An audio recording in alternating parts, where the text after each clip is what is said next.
दोस्तों, काफी समय से इस बात की चर्चा जोरों पर है कि क्या रियल एस्टेट में मंदी का दौर शुरू हो चुका है और क्या बिल्डर और प्रॉपर्टी बाजार से जुड़े लोग बेमतलब की हवा बनाने में लगे हुए हैं ताकि बाहर से देखने में सब अच्छा लगे, जबकि अंदर से प्रॉपर्टी बबल फट चुका है। क्योंकि आज जो मैं बात करने जा रहा हूं वो हवा ही नहीं बल्कि सही आंकड़ों पर आधारित है। नमस्कार, मेरा नाम है राज के वर्मा और आप देख रहे हैं रिपोर्टर। दोस्तों, एक ऐसा शहर जो देश की आईटी ताकत का सबसे बड़ा केंद्र माना जाता है, जहां हजारों आईटी कंपनियां काम करती है, जहां लाखों युवा इंजीनियर और प्रोफेशनल अपने कैरियर के सपने लेकर आते हैं, उसी शहर में आज हजारों घर खाली पड़े हैं। ऊंचे ऊंचे टावर खड़े हैं, चमचमाते अपार्टमेंट्स बने हुए हैं, लेकिन उनमें रहने वाला कोई नहीं है। ताजा आंकड़े बताते हैं कि इस आईटी हब में करीब 93,044 फ्लैट्स अभी भी बिना बिके पड़े हैं, यानी इतने घर तैयार होने के बावजूद खरीदारों का इंतजार कर रहे हैं। सबसे ज्यादा हैरानी की बात यह है कि इन अनसोल्ड घरों में सबसे बड़ा हिस्सा 3 BHK फ्लैट का है, जिन्हें खरीदार ही नहीं मिल रहे। दरअसल पिछले कुछ सालों में आईटी सेक्टर की तेज ग्रोथ को देखते हुए रियल एस्टेट कंपनियों ने बड़े पैमाने पर प्रोजेक्ट्स लॉन्च कर दिए।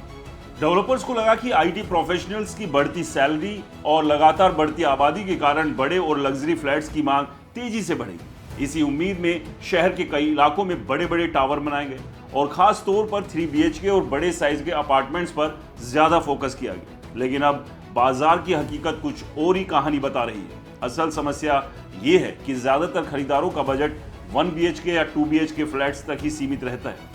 आईटी सेक्टर में काम करने वाले बहुत से लोग नौकरी की वजह से अक्सर शहर बदलते रहते हैं, इसलिए वो महंगे और बड़े घर खरीदने की बजाय किराए पर रहना ज्यादा सुरक्षित मानते हैं। यही कारण है कि 3 BHK जैसे बड़े फ्लैट्स की मांग उतनी नहीं बढ़ी जितनी बिल्डरों ने अनुमान लगाया था। नतीजा ये हुआ कि हजारों फ्लैट्स बनकर तैयार हो गए, लेकिन उन्हें खरीदने वाला कोई नहीं मिला। इसके साथ ही प्रॉपर्टी की बढ़ती कीमतों ने भी खरीदारों की मुश्किलें बढ़ा दी।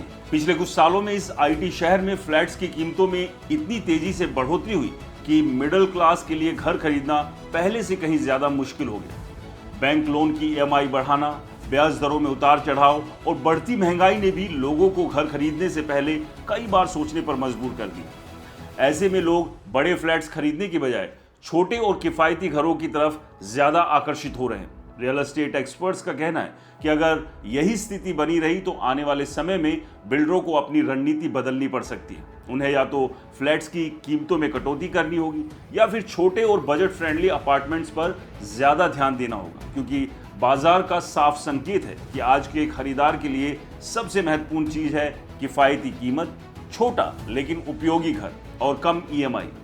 इस पूरी स्थिति ने रियल एस्टेट सेक्टर के सामने एक बड़ा सवाल खड़ा कर दिया। क्या बिल्डरों ने मांग का सही अंदाजा नहीं लगाया और बड़े बड़े प्रोजेक्ट्स लॉन्च कर दिए, या फिर बदलती आर्थिक परिस्थितियों ने खरीदारों की प्राथमिकता को पूरी तरह से बदल दिया है? दोस्तों, फिलहाल सच्चाई यही है कि इस आईटी हब में हजारों फ्लैट खरीदारों का इंतजार कर रहे हैं और जब तक बाजार की मांग के हिसाब से नई रणनीति नहीं बनाई जाती, तब तक ये खाली टावर और अनसॉल्ड फ्लैट्स रियल एस्टेट सेक्टर के लिए बड़ी चिंता का कारण बने रहेंगे। दोस्तों, आपको क्या लगता है कि लगातार बढ़ते अनसॉल्ड फ्लैट्स की तादाद आने वाले समय में बिल्डरों को दाम गिराने पर मजबूर करेंगी? हमें कमेंट्स कर जरूर बताएं।